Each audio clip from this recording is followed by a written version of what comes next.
आज supreme court में तकरीबन 12 बरस के बाद जुल्फकार अली भुट्टो रेफरेंस की समाअत हुई। ये कोशिश है कि माजी में जो पाकिस्तान के एक साबिक वज़ीर आज़म के साथ नाइंसाफ़ी हुई, उस नाइंसाफ़ी का अजाला किया जा सके। ये मुकदमा, ये रेफरेंस पाकिस्तान पीपल्स पार्टी के दौरे हुकूमत में सदर जरदारी साहब ने सुप्रीम कोर्ट में भेजा था। अब कोशिश तो हो रही है कि भुट्टो साहब को अदालतों से इंसाफ मिल सके।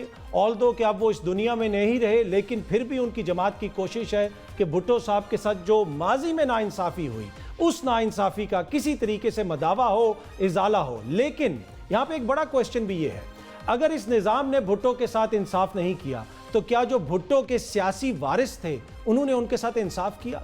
आसिफ अली जरदारी साहब ने रेफरेंस तो भेज दिया था, लेकिन वो भुट्टो जिसने इस मुल्क को आइन दिया, क्या उस आइन के साथ इंसाफ किया आसिफ अली जरदारी साहब ने? क्या उस आइन के साथ बिलावल भुट्टो साहब ने इंसाफ किया? क्या उस आइन के साथ पीपल्स पार्टी ने इंसाफ किया?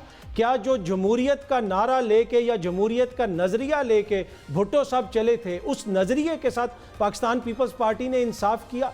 और वो पाकिस्तान पीपल्स पार्टी जिसकी वज़ीर आज़म मोहतरमा बेनज़ीर भुट्टो शहीद साहिबा को उनके मुखालफिन सिर्फ इसलिए टारगेट करते थे कि वो ख़वातून हैं, और जिस किस्म के उनके ऊपर इल्ज़ामात लगाए जाते थे, लेकिन अनफॉर्चुनेटली क्या आज हम ये नहीं देख रहे कि आसिफ अली जरदारी साहब बैठ के अपने सियासी मुखालफिन की साबका बीवी के ऊपर इल्ज़ाम लगा रहे हैं? वो ये कह रहे हैं कि जो ग्राउंड के ऊपर आपको पाकिस्तान तहरीक इंसाफ की पॉपुलैरिटी नज़र आ रही है, वो व्लॉगर्स कह रहे हैं, और उन व्लॉगर्स को जमाइमा पैसे दे रहे हैं।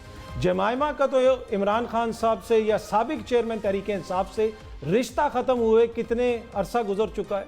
क्या ये मुनासिब था कि आसिफ जरदारी साहब इस किस्म का इल्ज़ाम लगाते? दूसरा, उसके साथ साथ जो सिंध के अवाम से वादे किए गए, जो पाकिस्तान के अवाम से वादे किए गए, रोटी कपड़ा मकान का वादा किया गया, क्या उस वादे के साथ पाकिस्तान पीपल्स पार्टी ने इंसाफ किया? भुट्टो के वारसों ने इंसाफ किया?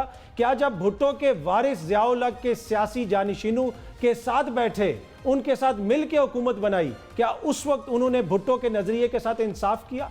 फिर दो सूबों के अंदर जो इलेक्शंस होने थे, जो आइन के मुताबिक इलेक्शन होने थे, वो आइन जिसका क्रेडिट लेते हुए भुट्टो के वारिस नहीं थकते, जिसका क्रेडिट लेते हुए जरदारी साहब और बिलावल भुट्टो साहब नहीं थकते, क्या उस आइन के मुताबिक दो सूबों के अंदर इंतखाबात वक्त पे करवाए गए? वो ये कह रहे हैं कि शहीद जुल्फकार अली भुट्टो ने इस मुल्क को आइन दिया। लेकिन बड़ा क्वेश्चन ये है कि बिलावल साहब, सारी दुनिया जानती है कि भुट्टो साहब ने इस मुल्क को आइन दिया था, लेकिन क्या आपने उस आइन के ऊपर अमल किया? क्या आपने मेक श्योर किया कि जो भुट्टो साहब ने उस आइन के अंदर लिखा था, और आपके जो सियासी बुजुर्ग हैं उन्होंने आइन के अंदर लिखा था कि इंतखाबात वक्त पे होंगे, लोगों के बुनियादी हकूक़ का तहफ़्फ़ुज़ किया जाएगा, क्या आपकी 16 माह की हुकूमत ने वो किया?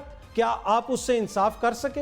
ये एक बड़ा क्वेश्चन है, जहां पे हम एक इस दुनिया से जा चुके हुए वज़ीर आज़म को इंसाफ दिलवाने की बात कर रहे हैं, तो दूसरी तरफ हम देख रहे हैं कि दो ऐसे साबिक वज़ीर आज़म हैं जो इस वक्त जिंदा हैं और वो भी इंसाफ लेने की कोशिश कर रहे हैं। आज हमने देखा कि एक वज़ीर आज़म को तो इंसाफ मिलता हुआ नज़र आ रहा है और तेज़ी से इंसाफ मिल रहा है। अल अज़ीज़िया रेफरेंस में भी नवाज शरीफ साहब को बरी कर दिया गया, फैसला पहले महफूज हुआ। जब वो फैसला महफूज हुआ तो मैं पेपर के ऊपर लिख रहा था कि लिखूं कि फैसला महफूज हुआ है, स्टोरी लिखने की कोशिश कर रहा था, तो अभी वो मैंने एक लाइन नहीं लिखी तो पता चला कि फैसला आ भी गया है और मियाँ साहब को बरी कर दिया गया है। तो मियाँ साहब यानी एक वज़ीर आज़म को तो इंसाफ मिलता हुआ नज़र आ रहा है, लेकिन दूसरी तरफ एक और वज़ीर आज़म भी है, वो इस वक्त ज़िंदा हैं, उनके ऊपर भी जिस किस्म के मुकदमात चलाए जा रहे हैं, ये भी साबिक वज़ीर आज़म है, क्या उनको भी इंसाफ आज से 4 दिहाइयों के बाद हम कोई रेफरेंस दायर करेंगे किसी अदालत के अंदर कि जनाब इनको भी इंसाफ दिया जाए? उस वक्त इनके साथ नाइंसाफ़ी हुई थी। तो ये जो सिस्टम के मसाइल हैं, जहाँ पे भुट्टो को इंसाफ नहीं मिला, दूसरे जो साबिक वज़ीर आज़म हैं वो ये कहते हैं कि हमें इंसाफ नहीं मिला, ये मसाइल कब ख़त्म होंगे? अब ये जो भुट्टो साहब वाला रेफरेंस है ये बड़ा इंपॉर्टेंट है, इसमें बहुत सारे कानूनी नुकात हैं, और उसके अलावा मियाँ साहब के जो मसाइल हैं कानूनी, और उसके साथ साथ बानी चेयरमैन तहरीक इंसाफ के जो कानूनी मसाइल हैं,